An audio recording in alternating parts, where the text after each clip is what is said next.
Bom, pessoal, nós vamos tentar o máximo possível, né, a gente se nivelar por baixo, para falar sobre amor aos inimigos, né? E tentar compreender como que Jesus tenta nos direcionar diante desse tipo de dilema, né? Alguém aqui tem inimigo declarado? Só eu e mais dois. Bom, o resto pode rezar por nossas almas, tá? Só tem nós, tem eu, você mais uns dois aí só, viu? Que tem inimigos. Então, já tem mais. Tem mais. Né? Gente, importa a gente começar a entender que amar os inimigos não é necessariamente a gente ter aquele amor assim meloso, sentimentalista, sabe? Aquele de aconchego, de abraço. Quem fala isso? Sou eu? Não. Eu vou começar por aí, tendo o Evangelho segundo o Espiritismo, de Allan Kardec. Quem já leu? Tá bom. Mas dá para melhorar, hein, gente? Quer ver? Nosso Lar, quem já leu? Olha, Violetas na Janela. Eita! Tá bom. O que salva a vida é o Evangelho, tá? Só uma dica. O resto é fofoca. Violetas na Janela, Nosso Lar. É a vida dos outros. Aqui é a vida nossa. Ó, olha que interessante. O que os Espíritos e Allan Kardec diz pra gente sobre amar os inimigos? Entretanto, há geralmente um equívoco no tocante ao sentido da palavra amar. Neste passo, não pretendeu Jesus, assim falando, que cada um de nós tenha para com o seu inimigo a ternura que dispensa a um irmão ou um amigo. Olha o que o Kardec está dizendo. Jesus não quis dizer que é para a gente ter com os inimigos o mesmo carinho que a gente tem com os nossos amigos e pessoas que nós gostamos. A ternura pressupõe confiança. Ora, ninguém pode depositar confiança numa pessoa sabendo que esta lhe quer mal. Ninguém pode ter para com ela expansões de amizade sabendo-a capaz de abusar dessa atitude. Entre pessoas que desconfiam umas das outras, não pode haver essas manifestações de simpatia que existem entre os que comungam nas mesmas ideias. Enfim, segura na cadeira agora. Quem aqui é espírita por religião? Levanta a mão, deixa eu saber. Qual é a sua religião? Você fala espírita. Quem é? Pouca gente. Tá bom. O resto é porque o quê? Não é espírita ou se considera espírita? Ou é porque o espiritismo não é religião? Não é religião. Então tá bom. Buscando conhecimento. Que coisa boa. Tamo junto. Olha só o que ele diz. Kardec continua falando. Enfim, ninguém pode sentir em estar com um inimigo prazer igual ao que se sente na companhia de um amigo. A diversidade da maneira de sentir nessas duas circunstâncias diferentes resulta mesmo de uma lei física, a da assimilação e repulsão dos fluidos. Vou parar com a leitura por aqui. Eu acho que aqui já deu para vocês entenderem para que lado que a gente vai. Qual que é o lado que a gente vai? Não sustentar uma bobagem que às vezes a gente, por nome de Jesus e da religião, de achar que a gente tem que necessariamente tratar bem qualquer pessoa que nos trate mal, no sentido de permitir que essa pessoa continue nos provocando mal. O tratar bem de não revidar, isso aí é até assim, né? Às vezes é questão de educação, de berço, né?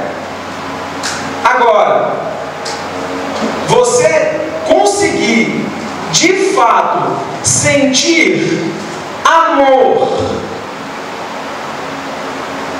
que você sente, mães que sentem por um filho, né? filhos que sentem às vezes pelas mães, pelos pais, ou pelo amor da vida, né?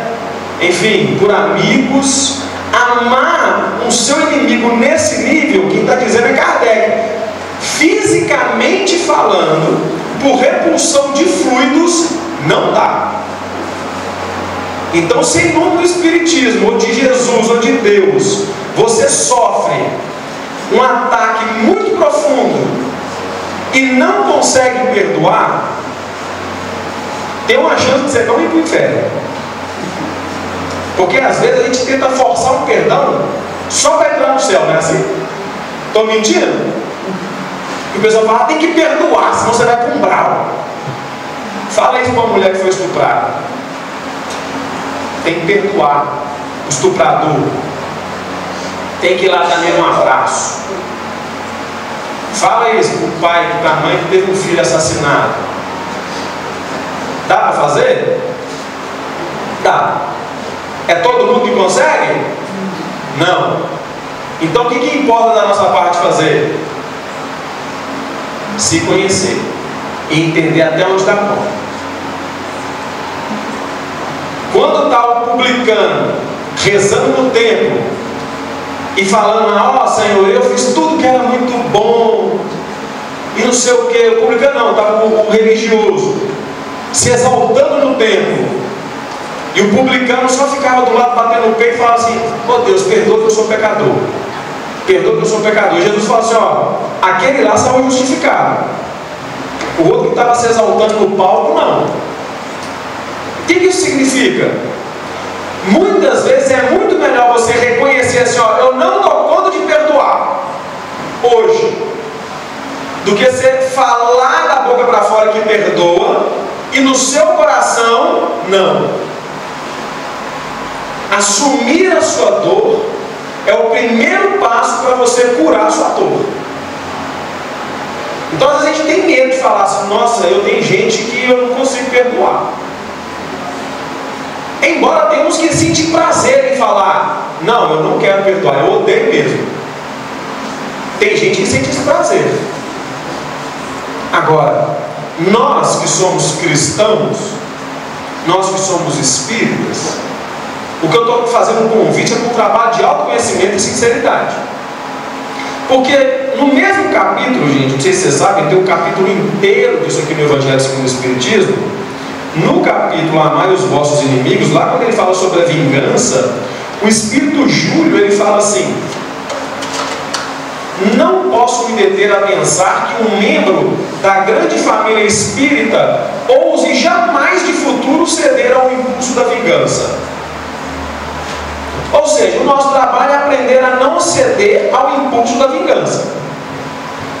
Quem aqui deseja morrer em uma colônia espiritual? O resto, não, gente, vocês querem ficar aqui na terra mesmo? Só para eu entender, vocês estão com vergonha de levantar a mão? Duas coisas. Primeiro, as perguntas não valem umbral. Se você não tem pergunta, não tem resposta certa e errada, não vai para o umbral. E segundo, toda pergunta é para encarnado. Os desencarnados, graças a Deus, eu nem vejo. Então, sinto-se à vontade, inclusive para perguntar qualquer coisa ao longo do estudo, beleza? Não estou aqui na condição de quem vem trazer verdades. Quando eu perguntei aqui quem era da religião espírita, é porque a gente está acostumado a achar que o espiritismo é uma religião, e ele não é. Quem fala isso é Allan Kardec, na Revista Espírita de 1864. No livro chamado O que é o Espiritismo, que eu não sei se todo mundo aqui já leu. Quem já leu o livro que é o Espiritismo? O resto, só porque gosta do Espiritismo, acha que já não precisa, né? Leiam. Vocês vão ver que o Espiritismo não é uma religião. É uma doutrina filosófica e científica. E enquanto filosofia, não existe esse negócio de certo e errado, não. Existe o que você dá conta de fazer na sua vida. Se você vai mentir para você mesmo, vai falar que vai dar conta de uma coisa e não vai, não é problema nosso. Se você está dizendo para você que não dá conta e dá, também não é problema de ninguém, é seu. O Espiritismo nos convida a um processo de autoconhecimento profundo. Aí eu pergunto, as pessoas que assim como eu assumiram que têm inimigos, deixa eu fazer uma outra pergunta, esses inimigos eram amigos antes? Era conhecido antes? Ou simplesmente foi alguém que olhou na sua cara e falou: te odeio, nunca te vi, sempre te odiei. Então percebam que talvez isso que a gente chama de inimigo, talvez não seja inimigo. Talvez é um amigo que errou com a gente. E é para isso que serve o perdão. É para isso que serve o entendimento. Muitas vezes o inimigo, ele quer o seu mal. Geralmente quem a gente chama de inimigo é alguém que errou com a gente. São coisas diferentes. Tem gente que erra pra caramba. Tem gente que finge ser um amigo. Mas é importante a gente saber se as pessoas que nós estamos carregando enquanto inimigos são pessoas que só erraram com a gente. Inimigo não é só que dá terra, não. Não, mas peraí. Mas nós estamos aqui ainda. Nós vamos morrer ainda, peraí. Porque vamos dar um passo de cada vez. Porque a gente não consegue administrar os inimigos nem daqui. Porque se a gente resolve com os amigos, os inimigos vivos, nós estamos um passo de resolver com os desencarnados.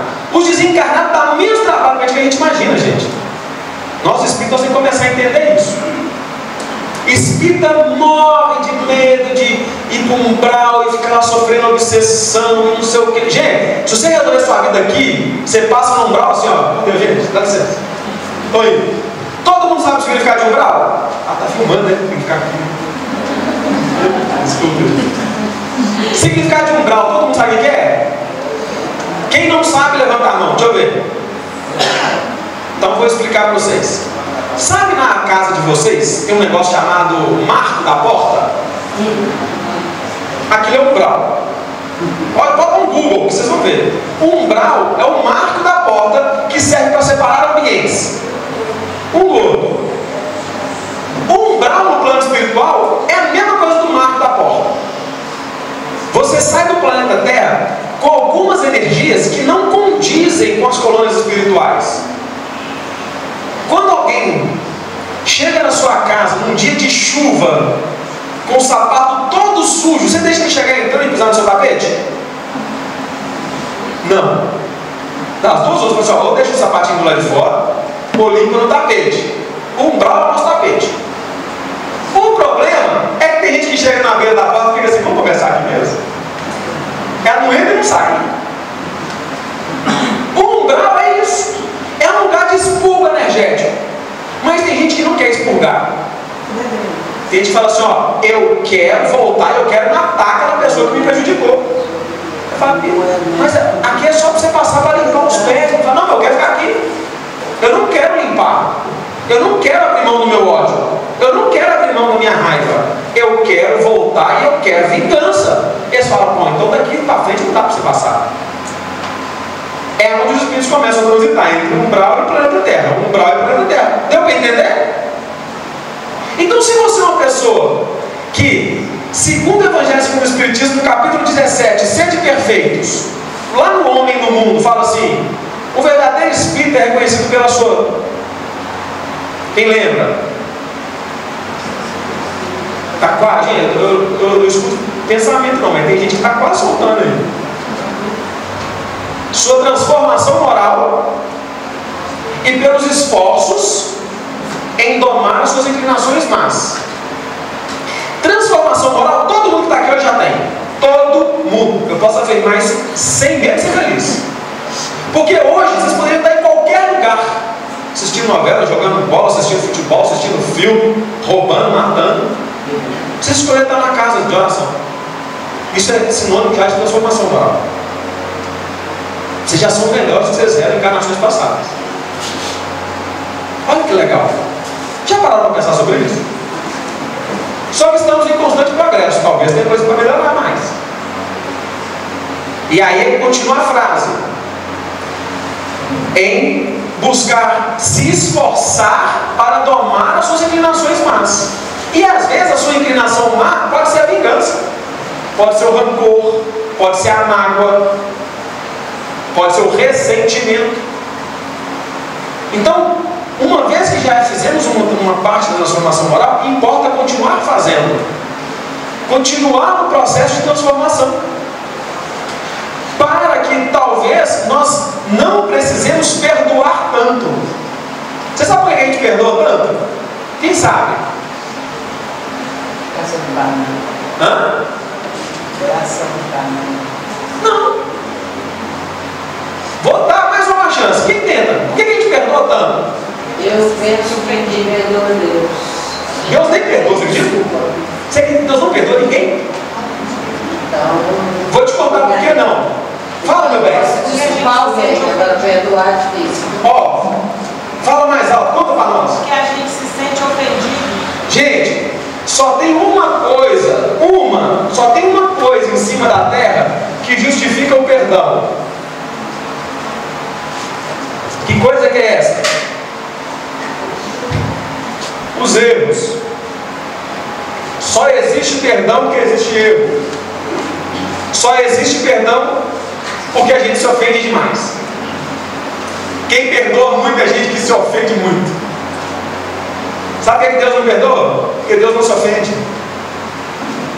Deus me perdoa e fala, está perdoado, mas a lei está aí, você vai ter que responder. Ou Deus perdoa e fala, está perdoado, mas vou reencarnar de novo. Deus perdoa, está perdoado, mas deixa eu te contar, agora você vai ser constrangido à lei de expiação. Então, Deus não se ofende com as nossas questões. Nós temos que perdoar tanto, porque a gente, diante de erros, a gente se ofende demais da conta. Se ofender é o que faz a gente ter que ficar trabalhando dentro. Tudo nosso é muito pessoal. Perdoa 70 vezes 7, porque você vai se sentir ofendido 70 vezes 7.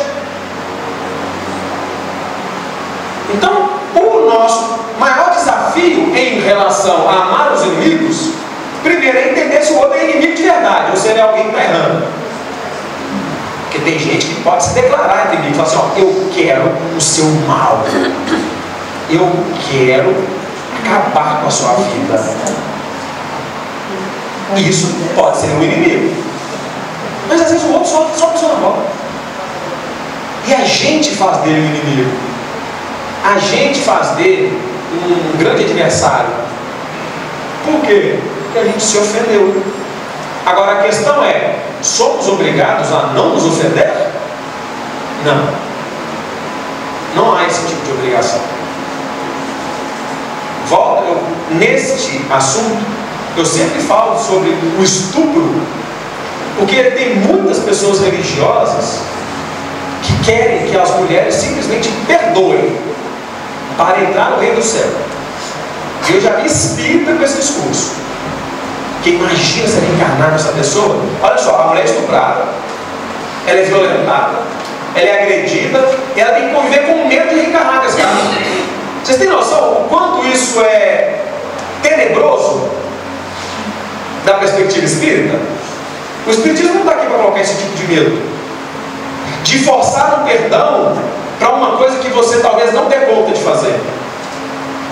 Então, se esforçar por domar as inclinações más, muitas vezes é se esforçar por perdoar, ou para perdoar. Mas se você não der conta, importa você ser honesto com você mesmo. Oh Deus, eu não dou conta. Deus, se você puder me dar ferramentas para conseguir fazer isso, eu até te peço. Mas não, eu não estou conseguindo sozinho. Para que a gente não seja hipócrita de pregar coisas que a gente não dá conta de fazer. Jesus pediu, perdoa 70 vezes, 7 vezes. E eu não sei se você sabe, mas esse ensinamento de Jesus sobre o perdão de 70 vezes, 7 vezes, lembra quando Jesus falou assim, ó, eu não vim destruir a lei, eu vim dar cumprimento? Você sabe da onde que Jesus está tirando 70 vezes, 7 vezes? A Gênese, quando Caim mata Abel, o Caim se esconde. E ele fica com medo de ser linchado. Aí a gente começa a pensar, mas peraí, linchado por quem? Só tinha o pai e a mãe? E o irmão, ele matou o irmão? Ele ia ser linchado por quem? Mas fala que tinha uma cidade. Inclusive ele estava com medo. E Deus põe uma marca no Caim. E fala assim, olha, você pode parar de se esconder, porque aquele que se atentar contra você vai ser punido 70 vezes. Está lá em Gênesis.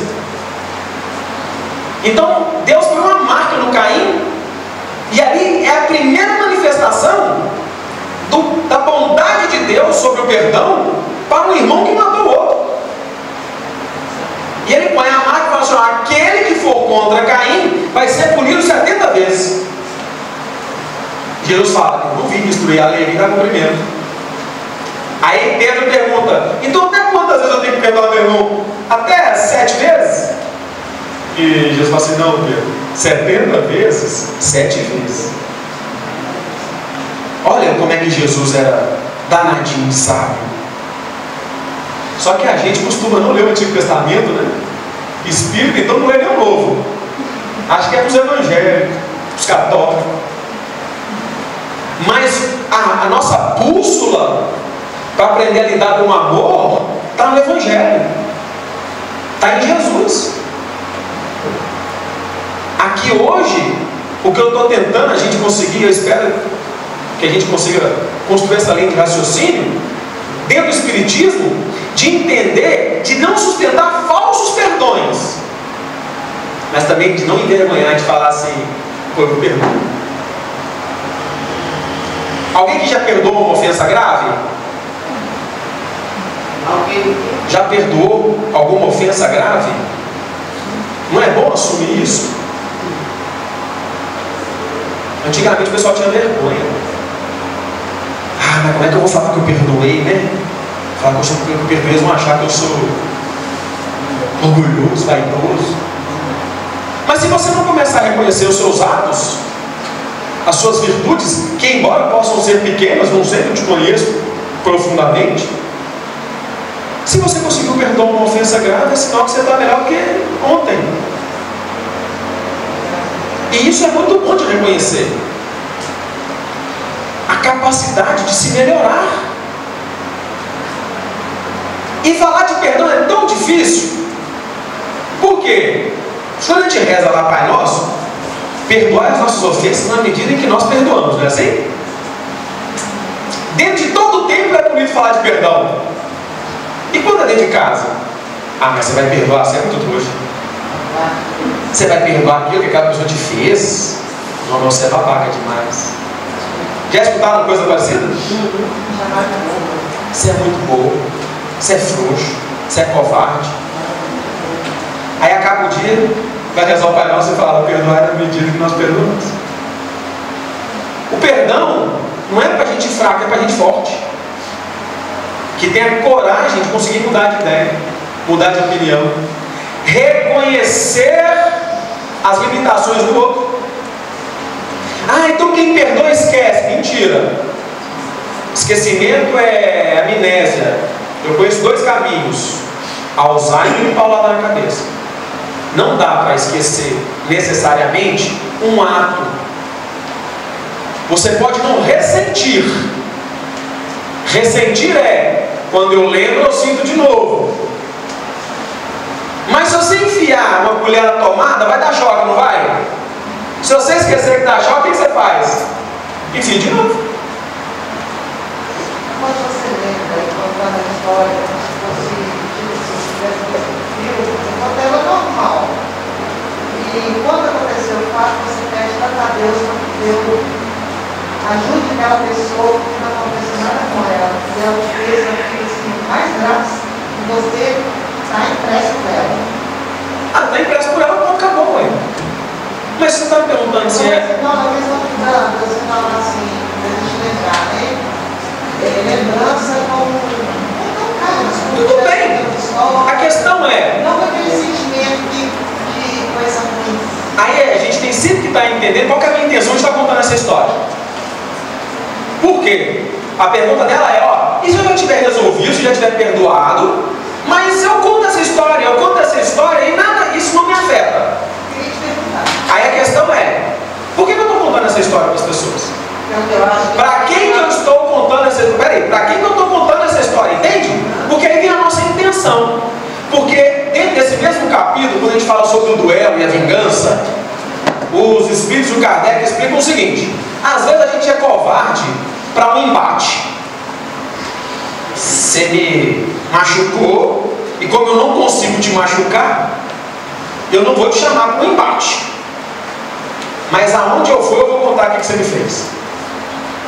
Aonde alguém citar seu nome, eu vou falar, então, mas sabe o que ela me fez um dia? Eu já perdoei, tá? Não estou aqui para julgar, não, quem julga é Deus. Mas ela me fez isso. Conto para várias pessoas.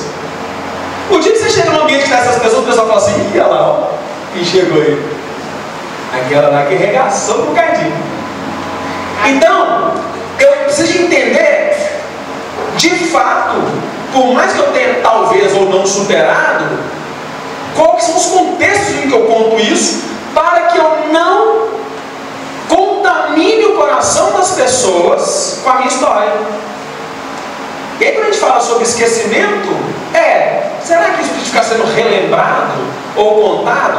Agora, porque alguém perguntou, gente, essa não é a questão, entende?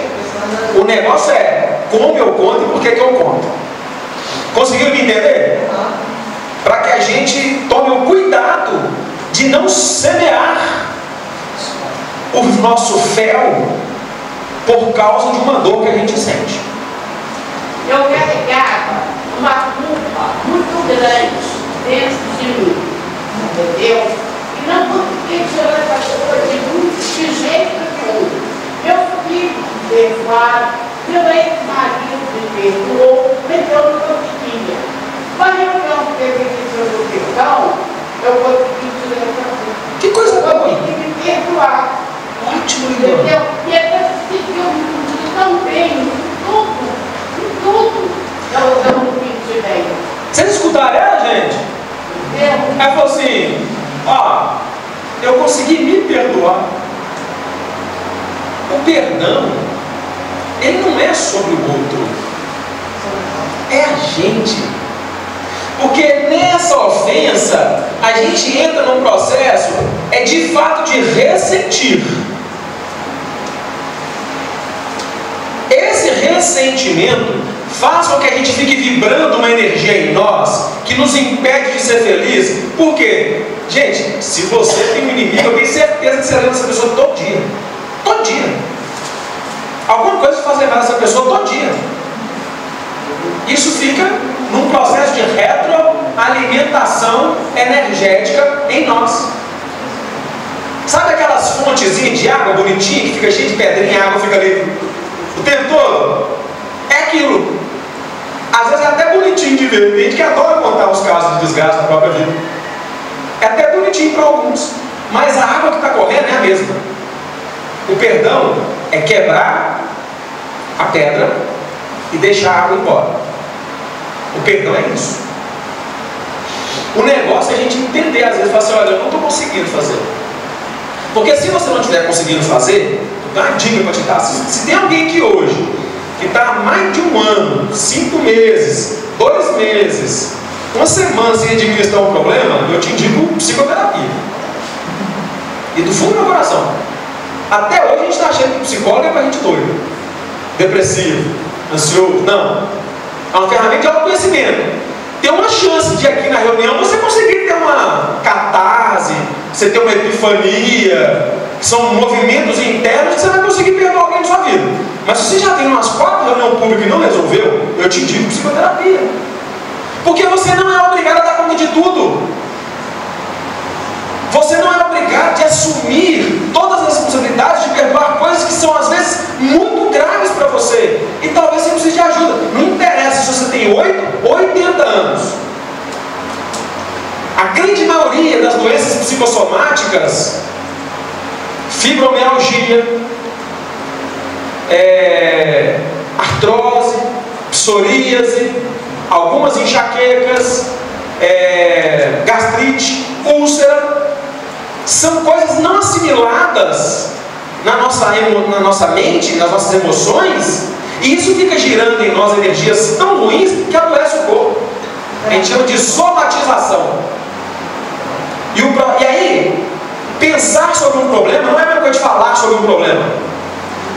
Só que quando você fala, às vezes, com seu amigo no bar, na escada do prédio, nos corredores, às vezes ele não sabe falar com você, ou acessar a sua intimidade para ajudar você a virar alguma chave para mudar a sua vida. Às vezes ele reforça seu ódio, ele reforça seu rancor, ele reforça o seu sentimento de vingança. E se você quer uma encarnação melhor no futuro, não preocupa com o mundo espiritual, preocupa com o seu mundo físico, você está encarnado. Você está planejando a sua próxima encarnação agora. 29 de março, hoje, né? 28. 29 de março, às 20h30, você está nesse momento planejando a sua próxima encarnação. Eu não sei se você sabia disso, mas é mais ou menos por aí que a gente escolhe a próxima vida. É como eu ajo agora, é o que eu faço hoje, está programando a próxima encarnação. Não pensemos que planejamento reencarnatório é entrar numa loja de, como é que chama, que tem um posto? Loja de conveniência e falar, eu quero nascer com essa e com essa pessoa, passar por essa e essa dificuldade. Não é assim não. É agora, está acontecendo agora a escolha da sua próxima vida. E aí você não tem necessidade de saber de lidar com tudo. Amar os inimigos, segundo Kardec e os Espíritos, é não desejar eles mal, é não torcer para que ele queime no mármore do inferno, é não torcer para que ele sofra. E isso a gente faz caladinho. E se raramente alguém tem, sabe, coragem de pronunciar isso. E sabe quando é que a gente pronuncia isso? Sabe quando Jesus fala assim, da boca sai o que o coração está cheio? Muita gente acha que isso é na hora da briga. Ah, estava com raiva, eu falei da boca para fora. Mentira! Nas nossas brigas, geralmente a gente fala que a gente ficou lá em silêncio um tempão, matutando. Ainda mais quando você perde uma briga, você fala assim, na próxima vai ver. Na próxima já tem novos argumentos. Mas tudo é calculado. Sabe quando você fala e sai do seu coração? Quando você está entre os seus queridos, as pessoas que você sabe que não vai te julgar. Aí naquelas brincadeirinhas que a gente fala mal do outro, que a gente julga o outro, que a gente cutuca o outro, isso está saindo do seu coração sem filtro. Consegue me entender? A hora que eu estou desarmado, lá sentado na cozinha da minha casa, conversando com meus amigos, com a minha esposa, conversando com o pai, com a mãe, onde eu sei que eu tenho liberdade para falar mal de todo mundo que eu quiser, ali sai do que o coração está cheio.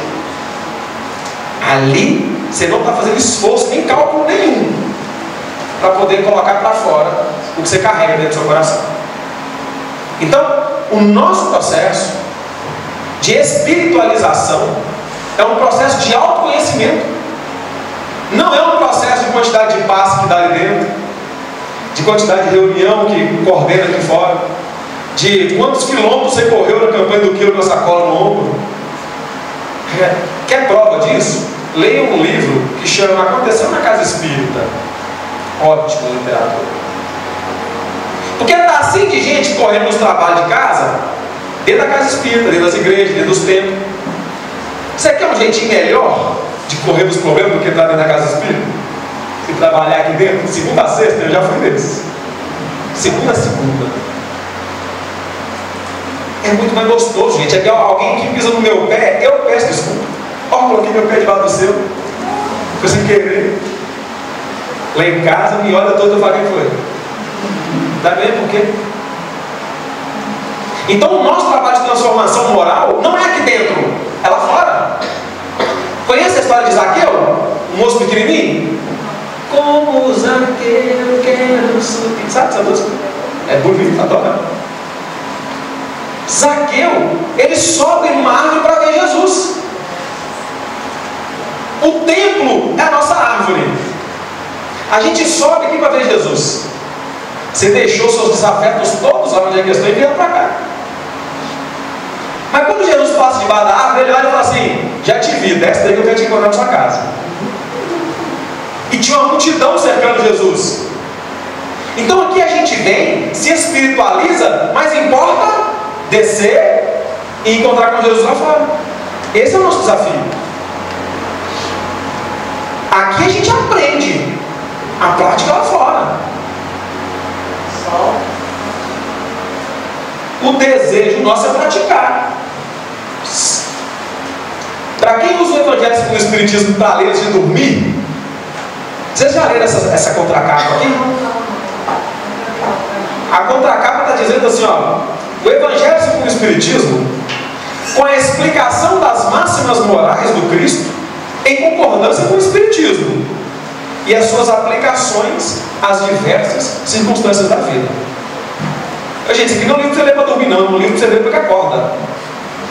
Porque ele é para aplicar as diversas circunstâncias da vida. Não é um livro de harmonização, é um livro de prática. Não é um livro teórico, é um livro prático. Não, maravilha. Mas é só para a gente entender que isso aqui não é um livro para você ler e filosofar, e aí você sai na rua e sai xingando, chutando cachorro, brigando com todo mundo. Não, não é para isso. É para aplicar. Só que é difícil aplicar. Não é fácil. E aí, o espírito, via de regra, morre de medo de errar. Porque se eu errar, eu já vou ganhar um obsessor aqui agora, é um capeta particular. Aí eu vou morrer, eu vou para o umbral, é outro inferno particular. E eu vou renascer com aquela pessoa que eu não queria. Gente, nós pioramos o inferno. Você ganha um capeta antes de morrer, vai para o inferno e renasce com o capeta. Pelo menos lá no inferno pagão, no inferno cristão, você só vai. Não é esse suplício que a gente criou no Espiritismo. Então assim, o negócio é você ser sincero com você. Se não dá conta de perdoar, assuma para você. Mas se esforce. Não sai cantando de galo por aí que você não perdoa, que você odeia, que não sei o que não. Porque de fato, Deus é justo e bom. Ele é bom porque deixa você plantar o que você quiser. Mas Ele é justo, porque você só vai colher aquilo que você planta. Não adianta, você não vai colher nada diferente do que você plantar. Então quando a gente vai entrar no espiritismo filosófico, ó, perceba, eu não estou aqui dizendo o que é certo e o que é errado. Não é problema meu. O meu problema é te dizer que você tem um problema. E você vai lidar com ele do jeito que você der conta. Se você não conseguir perdoar uma ofensa, você vai para um umbral? Não sei. A verdade que eu vim te dizer é essa. E se você perdoar, você vai direto para a colônia? Também não sei. Porque eu não sei o que você vem fazer. E talvez nem você saiba. Então o nosso trabalho, segundo Allan Kardec e os Espíritos, é não cultive o mal. Mas quando alguém te fere, você tem o direito de falar assim: não quero você na minha presença. Porque as pessoas falam: ah, mas tem que perdoar, e tem que abraçar, e tem que dar um beijo. Eu odeio isso do Espírito. Porque força as pessoas a ter comprometimentos que elas não estão dando conta. Quando eu falo que eu odeio o Espírito, é porque eu já vi e vivi muita coisa dentro de casa espírita. Nesse sentido, de forçar perdões que as pessoas não estão dando conta. Presenças que as pessoas não estão dando conta. E fala: ah, então se você quer ver longe, quer dizer que você não perdoou. Não, não é isso não. O Kardec disse: amar o inimigo não é colocar ele no coração, no mesmo lugar que o amigo. Eu te perdoo, mas não estou afim de conviver com você. Por quê? Ele falou assim: ó, principalmente se você souber que ele vai tentar contra você de novo. Você vai abaixar a guarda, ele vai te dar outra paulada na cabeça. Então às vezes o perdão vem com distância. Já ouviram falar sobre dar a outra face? Quem nunca ouviu sobre dar a outra face? Todo mundo já ouviu. Todo mundo aqui também acredita que dar a outra face é só perdoar e deixar a pessoa errar de novo? Dar a outra face é: ah, eu te perdoo, então vamos de bracinho dado. Ah, eu te perdoo, vamos de bracinho dado. Dar a outra face, às vezes é botar a mão no peito do outro e falar assim: você nunca mais vai falar assim comigo. Você vai falar assim com outras pessoas, comigo não. Isso é dar a outra face. Porque a pessoa vem e te maltrata uma vez, vem e maltrata duas, vem e maltrata três, vem e maltrata 20. Ela parece uma face sua só. Muitas vezes é do covarde. Falar com ela assim: olha, a partir de hoje eu não admito que você faça isso comigo mais. Isso é dar a outra face. Ela fala assim: mas que é isso? Quem é esse? Quem é você? Você acha que você é quem vai falar isso comigo? Eu sou alguém que estou aprendendo a me amar. E para eu te amar, qual que é o mandamento de Jesus? Ama o teu próximo.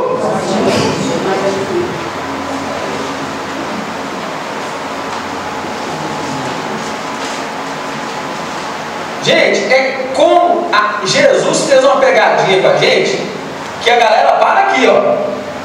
Ai, tem que amar o próximo, tem que amar o próximo, tem que amar o próximo. Mas Jesus falou assim, ó, é como você se ama. E se você não se ama o suficiente para interromper agressões que você pode interromper, você vai praticar agressões sem querer parar de praticar. Então quando você fala para alguém, deu. Por quê? Porque eu me amo. E se para isso for necessário abrir uma medida protetiva, eu vou abrir. Se para isso for necessário chamar a polícia, eu vou chamar. Entendem? Ah, não vou falar nada não, porque eu tenho que perdoar. Você vai morrer, criatura. Principalmente as mulheres. Feminicídio acontece muitas vezes, muito infelizmente, por causa dessa coação religiosa, que tem que ser submissa ao marido. E aí, nessa submissão, está um monte de mulher enterrada.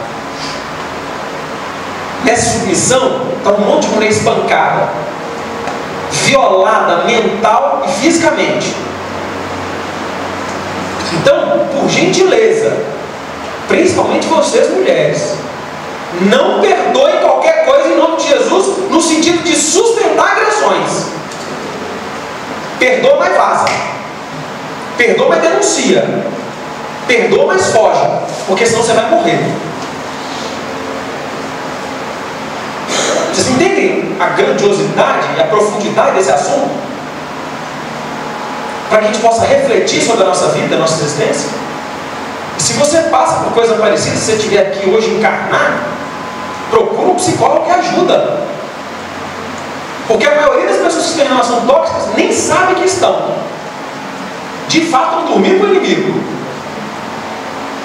Então, importa que a gente aprenda a se amar. Porque amar o inimigo, a nível humano, segundo os espíritos, é só não desejar o mal para eles. Quando a gente fala de fazer como Jesus fez, Jesus não era humano, não sei se vocês sabem disso. Jesus é um extraterrestre. Jesus é um espírito puro. Nós não somos puros. Nós somos só espírito por enquanto. E bem sujinho. Puro nós não somos não. Jesus ensinou como que chega lá. Mas se você não entender a sua humanidade, você vai morrer querendo ser santo. E vai chegar no plano espiritual e falar assim, gente, vai lá embaixo, tinha nem Maria da Penha, que você não usou, menino. A mim não é para perdoar, mas era para se defender também, mano. Porque o mesmo Jesus falou assim, ó, ser manso como uma pomba, mas prudente como uma serpente. Você não vai atacar, não quer dizer que você não vai se defender. São coisas diferentes. Então, importa eu identificar se eu tenho inimigos, ou se eu tenho amigos que estão chateados comigo, ou eu chateado com os meus amigos. E entender que nem tudo é pessoal. Quando eu digo que nem tudo é pessoal, é que às vezes ela pode fazer um negócio comigo, mas é porque ela não sabe fazer diferente. Eu sou doido para ser uma pessoa branda e mansa, gente, mas a hora que eu chego, eu estou gritando. Quando eu acho que eu estou falando com uma pluma, eu estou batendo com a avestruz. Eu preciso de aprender a me conhecer. Eu não vou ser aquela pessoa mansa. Vou falar dela que ela não está aqui. Deixa eu ver. Está mesmo não. Maria Antônia. Meu sonho é ser Maria Antônia. Meu sonho de consumo. Eu vou reencarnar até ficar com a Maria Antônia. Uma frequentadora aqui da casa. Que eu nunca, poucas vezes eu vi um coração com tamanha grandura. Poucas vezes.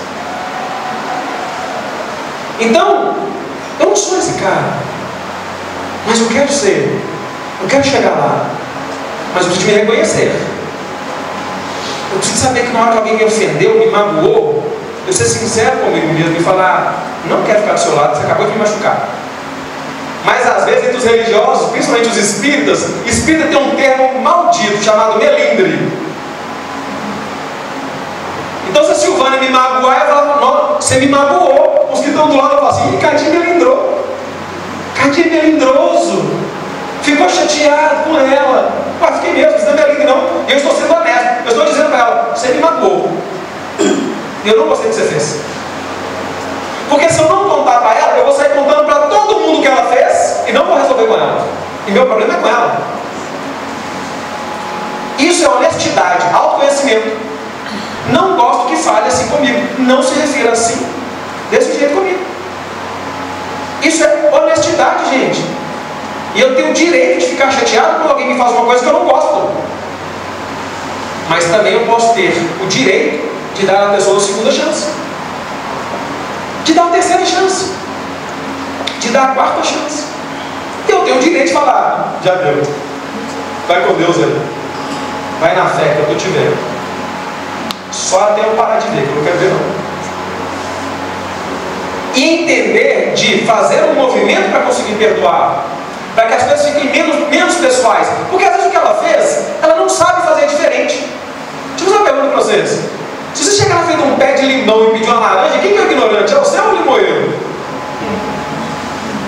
Aí você pega o limão, parte, chupa a laranja e toma um chute no pé de limão. Quem que é o ignorante? E por que você ficou bravo? O limoeiro vai dar laranja? Não. É por isso que tem gente que não sabe fazer diferente. E se você exigir que ele faça diferente, vai ficar os dois chateados. Então às vezes é preciso distância. Um ombrinho de distância, um bracinho de distância, que é para a gente não brigar. Está tranquilo até aqui, gente? Alguma dúvida? Por enquanto? Beleza. Isso por quê? Porque nós não seremos aceitos no reino dos céus pelo que a gente fala, mas é pelo que a gente faz. Você pega para ler nosso celular, Missionários da Luz, Obreiros da Vida Eterna, vários livros de André Luiz Emmanuel, o que mais tem é espírito na porta da coluna espiritual pedindo pelo amor de Deus para entrar. Deixa eu entrar, eu sou gente boa, olha como é que eu sou legal. E os espíritos superiores verem a energia deles lá, está mentindo para nós. Até se ele pedisse assim: deixa eu entrar que eu sou um canário, nós deixava.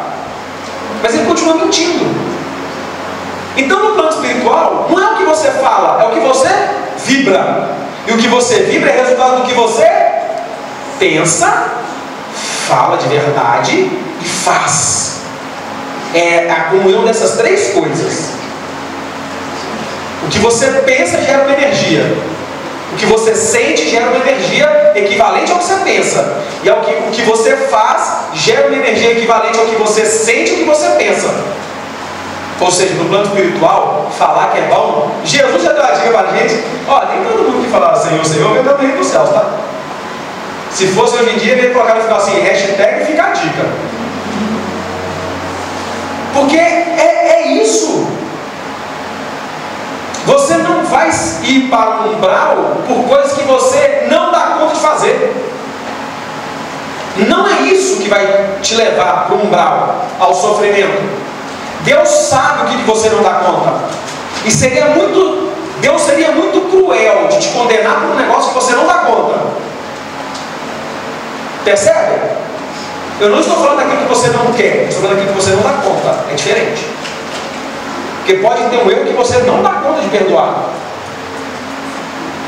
E vai ter uns que você não quer. Viu a diferença? Se você quer aprender sobre a diferença disso tudo, gente, vai para o psicólogo. Não queira resolver sua vida em palestra e passe. Nem todo mundo dá conta. Tem coisas que precisa de um profissional para te dar a mão e ajudar você a resolver um problema que aconteceu na sua infância, quando você tinha 5 anos de idade. Um problema ignorado não é um problema resolvido. Então o negócio nosso é começar a desenvolver a predisposição a não guardar os ressentimentos. as ofensas. Para isso servem as preces. No Evangelho segundo o Espiritismo, não sei se vocês sabem, mas o capítulo 28 é só de prece. E tem prece para os inimigos. Olha, às vezes os espíritas falam assim, prece sincera que vem do coração. Então Kardec foi burro, porque fez um capítulo só de prece. Para que então que fez um capítulo só de prece? Uma prece lida não quer dizer que ela não é do coração. Se a prece está aqui, é porque talvez Kardec não errou. E ao não ter errado, ele sabe que vai ter dias na sua vida que você não vai conseguir fazer uma prece sem uma bengalinha, um escuro. Acho que já contei isso aqui uma vez. A gente estava aqui numa reunião de música na fraternidade, ela era lá em cima ainda, e tinha um amigo, um bandista nosso, que fazia parte do grupo, e já tinha muito tempo que ele não ia no terreiro, estava afastado do terreiro. Falei assim, Ricardinho, estou com a saudade de fazer minhas primeiras, acender uma vela. Naquela época eu era espírita muito trouxa ainda. Mas você está nessa acender vela até hoje, cara? Aí quando eu assustei, que eu fechei minha boca, me veio um preto velho da esquerda para a direita, assim, ó. Eu falei, não, lá vem. Quer ver que o preto velho vai dar nele? Aí o preto velho chegou pertinho da minha orelha e falou assim, filho, você acha que essa vela é para nós até hoje? Eu falei, uai, ainda não? Ele falou, quem não sabe concentrar é vocês. Nós sabemos. A vela é para quem precisa olhar para a chama e se concentrar e firmar o pensamento naquilo que quer. Eu falei, mano, chegar na sua casa, acende duas, uma posição para mim. Que eu acho que agora eu aprendi para quem serve. Então, às vezes, a gente acha que alguns sincretismos religiosos, isso é para os espíritas, não tem valor, e tem. Por isso que o espiritismo não é uma religião. Porque se você quiser acender uma vela na sua casa para o seu santo de devoção, você tem todo o direito. Se você quiser colocar seu santinho lá no santo, você tem todo o direito. Não é o espiritismo que vai te proibir de fazer isso. Se você quiser colocar sua guia, você tem todo o direito. Se você quiser fazer sua meditação budista, você tem todo o direito. E lá no louvor da igreja evangélica, é isso mesmo. Vá. Então, importa a gente entender que a maneira de chegar a Deus, cada um tem a sua. E não nos cabe julgar. Porque às vezes o espírita fala mal lá do santinho, do católico, mas na cadeia tem foto da Sheila, Nenê, Bezerra de Menezes, Milanês, Zé Grosso, e ele fala mal do santo. É hipocrisia. É muita hipocrisia da nossa parte. O espiritismo é filosófico, e enquanto filosofia, importa a gente saber sobre a nossa vida. O que eu faço para dar conta dos meus problemas? Como que eu consigo perdoar alguém que me ofendeu? E se o outro consegue, que ótimo, não está cheio de bobo não, porque tem uma chance de ter que te resgatar depois. Você que é o esperto. Jesus foi questionado. Você não é o pão? Desce da cruz aí, ué. Ele foi tentado lá nos desertos. Transforma essa pedra em pão. Gente, ser cristão é um desafio. Mas o espiritismo não vem para deixar a nossa vida mais difícil, vem para deixar mais fácil. E deixar mais fácil não quer dizer necessariamente simples. Às vezes o que é fácil é difícil, é complexo de fazer. Porque quando a gente fala de perdão, as pessoas não estão preparadas para lidar necessariamente com perdões graves. Como você perdoar aquilo ali, sério mesmo? Então avalia se o que você tem é descontentamento com algum amigo ou alguém, ou se você de fato tem um inimigo. Se você sente raiva ou você sente ódio, são coisas diferentes, vocês sabiam disso?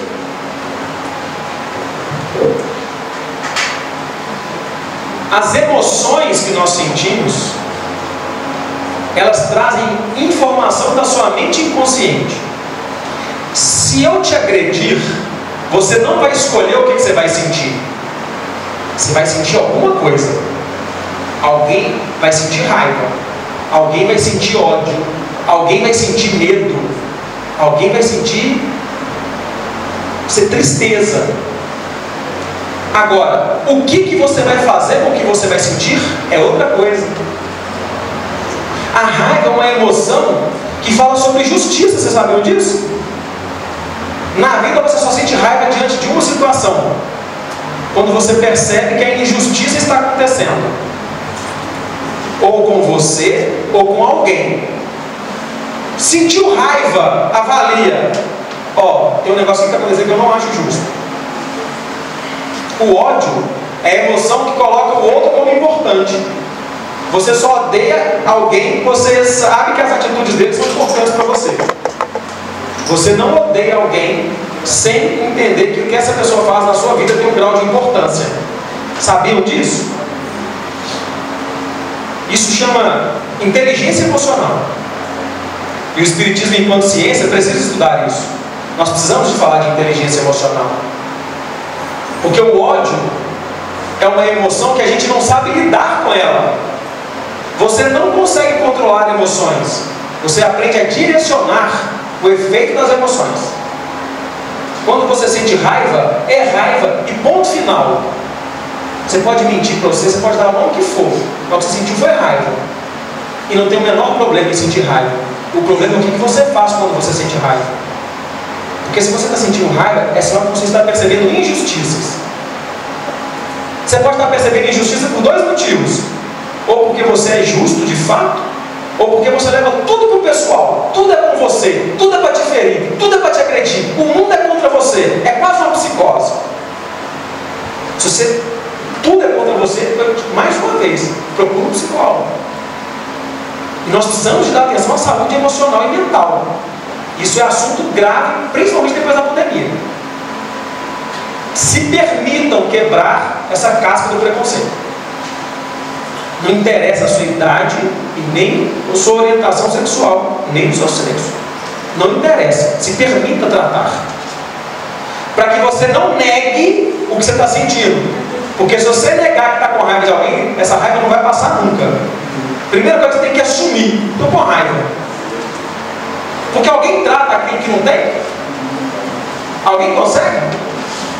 A pessoa não aceita que está gripada, ela trata? E aí quando se assume para você, nossa, eu estou com raiva. Aí você tem duas escolhas: ou você continua alimentando, ou você trata. Uma pessoa que vai no hospital e tem um diagnóstico de câncer, ela está curada, ela só está com diagnóstico. Para curar, você tem um tratamento. E aí quando você descobre que está com raiva, você não está curado da raiva não. Aí começa a tratar. Entenda o que é que ela significa, para saber aonde que eu estou me sentindo injustiçado com isso que me fizeram. Entende que precisa de psicoterapia?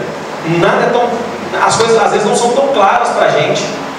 Às vezes precisa de um profissional te mostrar aonde que para você está essa injustiça que você está sentindo. Quando ela te mostra, você fala: poxa, é isso? Você tem outra escolha: perdoa ou continua com raiva. Se você der conta, maravilha. Se eu pudesse dar conselho, eu te diria: perdoe. Se você não dá conta, se eu pudesse te dar um conselho, eu te diria: não sai da terapia. Para que você aprenda a lidar com isso que está aí dentro de você. Para que ao desencarnar, ainda que você desencarne com raiva, você vai desencarnar cumprindo com o objetivo do Espiritismo, se esforçando em domar as suas inclinações más, se esforçando por ser alguém melhor. Não é por ser santo que você vai ter um lugar no reino dos céus, é por se esforçar em ser um ser humano melhor. É como diria o Chico Xavier: ama sempre. E quando estiver a ponto de descrer do poder do amor, lembra-te do Cristo. É uma das falas mais bonitas que eu acho que eu tenho para mim do Chico Xavier. Agradeço do fundo do coração a atenção e o carinho de todo mundo. Peço perdão se eu falei alguma coisa que magoou alguém. E até a próxima, se Deus quiser. Um beijo no coração de todo mundo.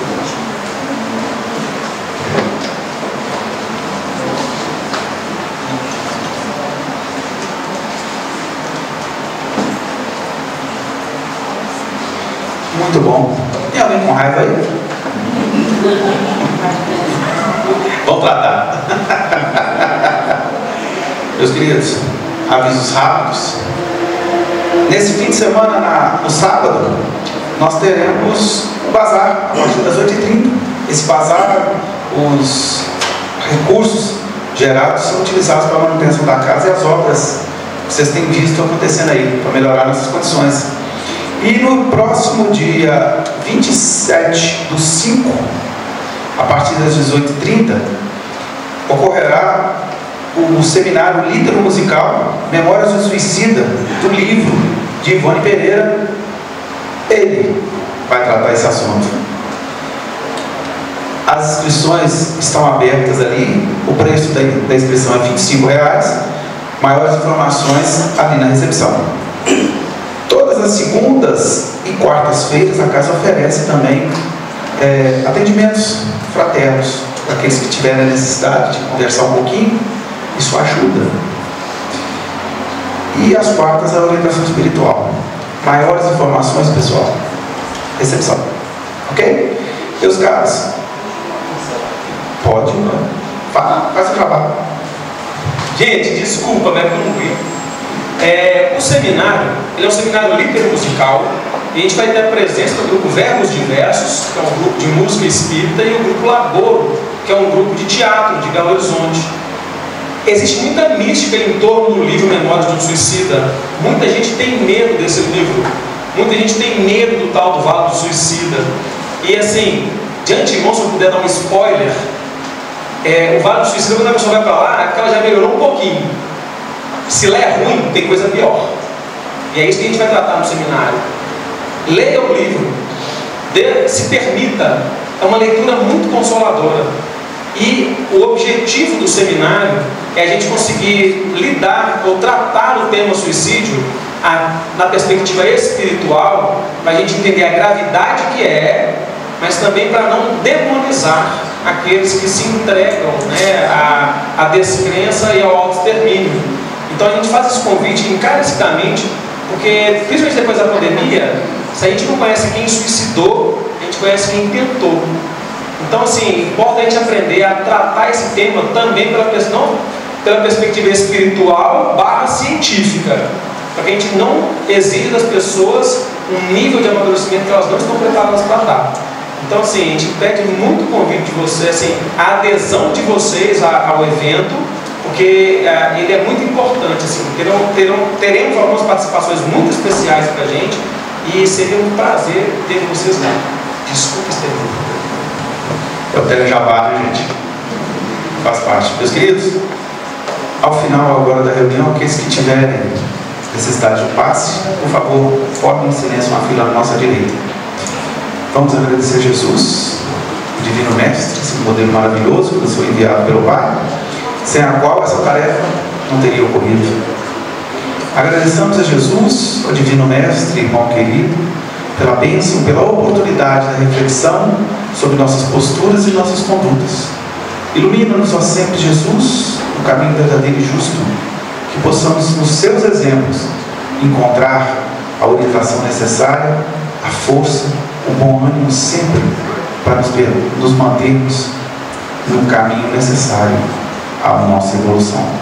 Que tua paz nos envolva plenamente, Senhor Jesus, hoje, agora e por todo sempre. E que assim seja. Meus irmãos, vão com Deus e paz profunda a todos.